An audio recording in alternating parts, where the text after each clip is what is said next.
It has to get warm before it gets activated, right? There's a cold start. There's a open loop, a closed loop, right? First you're in open loop, right? Then when the engine gets hot, you go into closed loop. So first you're rich. You are getting a lot of fuel to the engine, right? Depending on the cool temperature sensor, how hot the or cold the engine is. Then you go into closed loop, where you pay attention to the oxygen sensor. However, that's being irrelevant.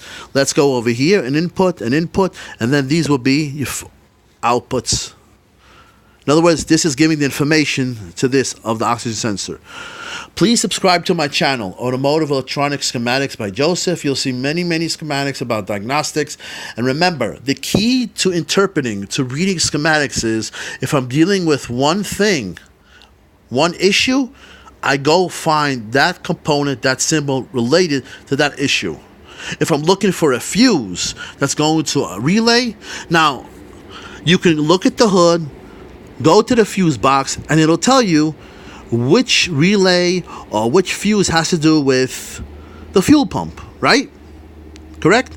But that will tell you that there's two relays. In this case, guess what? If I do that, I'll find a relay associated with that. But there's another relay that goes through it. We just said, look at the path. There's two relays. So I wouldn't know there's a second relay. All I know is there's a fuse related to it. In this case, this one. Right? I wouldn't know there's a fusible link. I would know probably there's a fuse. I wouldn't know there's a fusible link.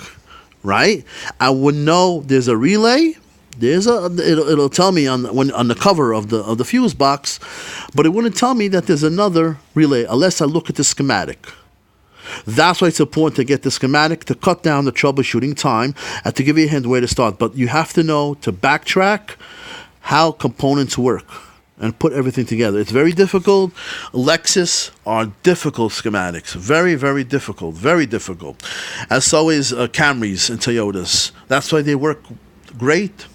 EGR valves, PCV valves, the engines work great. Thanks for watching, and my other channel, Joe Electronic Schematics. Please leave your comments. If there's any confusion, please address the issue. Thank you for watching.